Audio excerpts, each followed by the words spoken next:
प्यारे बच्चों, आज हम देखेंगे एनसीईआरटी कक्षा 10 का दूसरा लेसन जिसका नाम है बहुपद।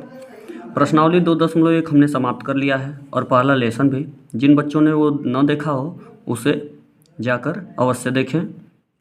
और प्यारे बच्चों, अगर ये वीडियो आपको अच्छा लगे तो इसे लाइक करें, चैनल को सब्सक्राइब करें और अपने दोस्तों से शेयर करना न भूलें। इसमें प्रश्नावली हम 2.2 पे हैं, बहुपद के दूसरे प्रश्नावली पे। इसमें कह रहा है पहले प्रश्न में कि निम्न द्विघात बहुपदों के शून्य ज्ञात कीजिए, यानी इसका शून्य ज्ञात करना है पहला प्रश्न। और शून्यकों तथा गुणांकों के बीच के संबंध की सत्यता की जांच कीजिए। यानी इसका ये मतलब कि जो शून्यक है उसका योगफल होता है और उसका गुणनफल होता है, उसकी जांच करनी है कि संबंध सही है कि नहीं, इसकी जांच करनी है। अगर दोनों आपस में बराबर हो जाते हैं, यानी शून्यकों का योगफल और गुणनफल दोनों, जैसे शून्यकों का योगफल निकालेंगे तो वो भी अगर आपस में बराबर हो जाता है और जो शून्यकों का गुणनफल निकालेंगे वो भी आपस में बराबर हो जाता है, तो इसे हम ये मानेंगे कि ये संबंध जो है उसकी सत्यता की जांच हो जाएगी, यह सही है। इसमें अब क्या है कि ये प्रश्न जो हमारा पहला है इसमें कह रहा है कि x² - 2x - 8। तो इसमें जो इसका क्या करेंगे, सबसे पहले हम गुणनखंड करेंगे। जैसे द्विघात समीकरण का गुणनखंड करते हैं कि x² है जो है इसका गुणांक यहाँ पे कितना है, कुछ नहीं है तो 1 है। और यहाँ जो इसका अचर पद है वह कितना है, 8 है। तो 8 से उसमें गुणा करते हैं, यानी 8 एक कम 8 हो जाएगा। यहाँ पे कुछ नहीं तो 1 है, यानी x² के गुणांक में गुणा करते हैं, यानी 8 एक कम 8 हो जाएगा।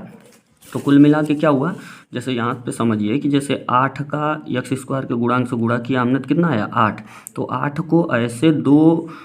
संख्याओं में तोड़ना है कि इसको अगर इसका गुणा किया जाए तो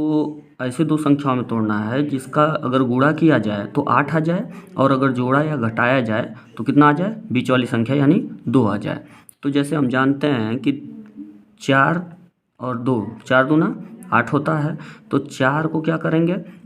कि 4 दूना गुणा कर रहे हैं तो ये 8 भी हो जा रहा है गुणा करने पे। और अगर 4 और 2 को जोड़ रहे हैं तो ये 6 हो रहा है, लेकिन 4 और 2 को अगर घटा रहे हैं तो कितना हो रहा है, 2, यानी बीच वाली संख्या आई। तो ये 4 और 2 ये योग तो होगा नहीं यहाँ पे, यानी कि 8 को किस संख्या में तोड़ा गया, 4 और 2 में। तो क्या होगा, 4 दूना 8 भी हो जा रहा है और 4 और 2 को आपस में घटा रहे हैं तो हमें 2 भी मिल जा रहा है। तो ऐसे ही किया जाता है। इस यानी कि ऐसे दो संख्याओं में तोड़ना जो कि अगर जोड़ने चाहे घटाने पे बीच वाली संख्या प्राप्त हो जाए और गुणा करने पे जितना गुणनफल था x² के गुणांक यानी 1 का और इस अचर पद यानी 8 का उतना प्राप्त हो जाए। तो 4 दूना 8 और 4 में से 2 निकल गया 2। तो ये 4 और 2 हमारा ये 8 का गुणनखंड हुआ। तो इस तरीके से अब क्या हुआ कि इसको क्या करेंगे, ये x² है और ये माइनस, अब ये 2x को जो है या इसको हम कि क्या बनाया इसका 4 और 2। तो पहले बड़ी संख्या जो है वो 4 उसे लिख लेंगे और इसके बाद फिर जो 4 में से क्या घट करने पे 2 आया है तो माइनस, घटाने पे 2 आया है। अब इसके बाद x है तो ये x लिख जाए, यानी 2 को हम क्या लिख सकते हैं 4 - 2, क्योंकि यही 2 गुणनखंड में प्राप्त हुए हैं 8 के, जिसको गुणा करने पे ये 8 आ जाए और इसके बाद फिर घटाने पे -2 यानी 2 आ जाए बीच वाली संख्या, और इसके बाद ये 8 हुआ। यानी किनारे वाली संख्या देखिए एकदम वही है, बीच वाले को हमने तोड़ दिया गुणनखंड करके। तो ये x² और माइनस, अब इसका क्या किया जाए, x का दोनों अंदर गुणा कर दिया जाए। तो ये माइनस बाहर है और ये जब माइनस x का जब गुणा 4 में होगा तो -4x हो जाएगा और फिर माइनस माइनस ये प्लस हो जाएगा और 2x का गुणा जब इसमें होगा 2 में तो ये 2x हो जाएगा और ये -8 होगा। अब आगे देखते हैं कि अब इन दोनों संख्याओं में और इन दोनों संख्याओं में हमें कॉमन क्या मिल रहा है। तो इसमें देख रहे हैं कि x कॉमन मिल रहा है, 4 तो इसमें है 4 इसमें नहीं है, या 2 भी रहता तो कॉमन हो जाता, लेकिन इसमें केवल x है, x कॉमन मिल रहा है तो x हम कॉमन ले लेते हैं। और यहाँ आपका बचेगा, इसमें से 2x था तो 1x निकल गया तो कितना x बचा यहाँ पे 1x, तो और फिर माइनस से माइनस लगा लीजिए, इसमें से 1x निकल गया तो कितना बचा 4, तो ये 4 हमने लिख लिया। फिर ये प्लस है तो चलिए भाई प्लस लगाइए। अब इसमें से देख रहे हैं कि क्या कॉमन मिला, इसमें x है, इसमें x नहीं है, इसमें 2 है, इसमें 8 है, तो इसका मतलब x तो कॉमन मिला नहीं इन दोनों में, तो 2 कॉमन मिला। तो 2 जब कॉमन मिला तो 2 हमने कॉमन ले लिया, इसमें अब जब 2 कॉमन ले लिया तो ये x बचा तो ये x लिख लिया हमने, और ये माइनस है तो माइनस, और ये जब इसमें से 8 में से 2 निकल गया, कहने का मतलब कि यहाँ पे 8 का मतलब क्या, कि 8 का मतलब कि 2 गुणे 2 गुणे 2, तो इसमें से जब 2 निकल गया तो 2 दूना 4 बचा, तो ये 4 यहाँ पे, इसको इसमें से भी 4। अब देखिए 4 बचा यहाँ पे। अब इन दोनों में से क्या कॉमन मिला, अब तो यहाँ पे 2 संख्या हो गई, यहाँ पे 4 थी, कॉमन लेके 2 संख्या बन गई, तो यहाँ पे ये इसमें से और इसमें से क्या कॉमन मिला, x-4 इसमें भी है और इसमें भी है, तो x-4 हो गया, और इसके बाद फिर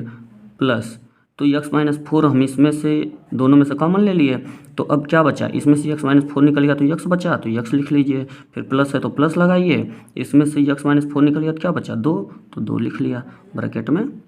अब ये क्या हो जाएगा, ये प्लस नहीं रह जाएगा, यहाँ पे क्या है, ये ब्रैकेट में, यानी जो कॉमन मिला x-4 ये अलग ब्रैकेट हो गया, और अलग ब्रैकेट में क्या बचा x+2, ये जो ये बचा ये अलग ब्रैकेट में, यानी x-4 और x-2। तो अब इसके शून्य क्या होंगे, शून्य का मतलब कि x-4 शून्य ज्ञात करना है तो इसे शून्य के बराबर रखना है, यानी एक पद ये ले लें और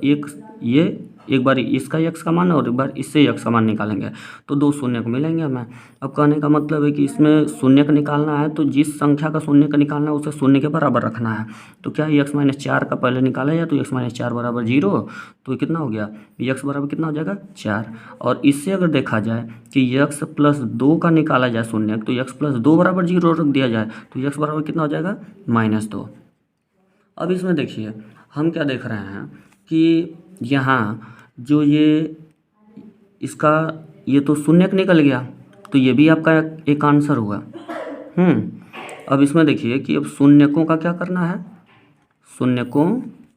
का योग निकालना है, तो जब योग निकालना है तो शून्यकों का योग का फार्मूला होता है अल्फा प्लस बीटा बराबर -b/a। अब ये -b/a क्या है, इसमें जैसे जैसे देखिए ax² plus bx plus c होता है, तो ये यानी x² का गुणांक जो होगा a होगा और x का गुणांक जो होगा वो b होगा, और जहाँ पे x नहीं यानी अचर पद जो होता है वो c होता है, यानी कि b/a जो होता है वो माइनस में यहाँ पे लिखा जाता है, और अल्फा और बीटा जो हैं ये इसके शून्यक हैं, 2 शून्यक, तो इसका मतलब कि ये क्या है हमारा बराबर, ये अल्फा है और ये जो है वह बीटा है, तो अल्फ़ा बराबर कितना 4, तो यहाँ पे हम क्या रख लेंगे, अल्फ़ा की जगह पे 4 और फिर प्लस, अब बीटा का मान कितना है -2, तो बीटा की जगह क्या लिख दिया -2, अब यहाँ पे माइनस है माइनस लिखिए, बी का मान मतलब x का गुणांक, तो x का गुणांक यहाँ पे क्या है, यहाँ पे देखिए x का गुणांक क्या है -2 है, तो यहाँ पे क्या करेंगे कि ये तो माइनस तो पहले से ही था, अब जो -2 है तो -2 को लिख लेंगे b बराबर -2, और ये माइनस तो पहले से ही था, और बटे फिर ये a का मान मतलब x² का गुणांक, x² का गुणांक यहाँ पे कितना है, कुछ नहीं था तो 1 है, तो यहाँ पे 1 हुआ। अब देखिए इसको सॉल्व कर लीजिए, ये प्लस माइनस माइनस हो जाएगा, यानी 4 - 2 और बराबर ये माइनस माइनस ये प्लस हो जाएगा, तो ये 2/1, 1 का मतलब कुछ नहीं, ये 4 में से 2 निकल गया, ये कितना हो गया 2, 4 में से 2 निकल गया, ये कितना हो गया 2, और ये 2, यानी ये आपस में बराबर हो गया। तो ये तो शून्यकों का योग तो सही निकला कि ये बराबर है। अब शून्यकों का गुणनफल भी निकाल के जांच किया जाए कि ये तो सत्य लग रहा है। अब शून्यकों का गुणनफल निकाल लिया जाए, शून्यकों का गुणनफल तो शून्यकों का गुणनफल का फार्मूला होता है कि अल्फ़ा इंटू बीटा बराबर c/a। अब यहाँ देखिए मैंने आपको बताया कि ABC है क्या, तो यहाँ पे देखिए कि c/a है, तो अल्फ़ा को हमने क्या कहा, ये 4, अल्फ़ा बराबर 4 जो हमने शून्य का मान निकाला था, और बीटा का मान कितना था -2, और बराबर c का मान मतलब कि अचर पद जिसके साथ x नहीं है, तो ये देख रहे हैं कि कितना है -8, तो यहाँ पे हम क्या कर ले रहे हैं, इसका मान कितना रख ले रहे हैं -8, किसका मान c का मान, और a का मान मतलब x² का गुणांक, तो कितना था 1। अब देखिए ये 4 दूना 8 होगा, यहाँ पे कुछ नहीं है तो प्लस है, प्लस माइनस यहाँ पे माइनस होगा इक्वल टू, और ये -8। हम देख रहे हैं कि शून्यकों का गुणनफल भी आपस में बराबर है और शून्यकों का योगफल भी आपस में बराबर है, इसलिए इसकी सत्यता की जांच ये है कि यह संबंध क्या है, सत्य है।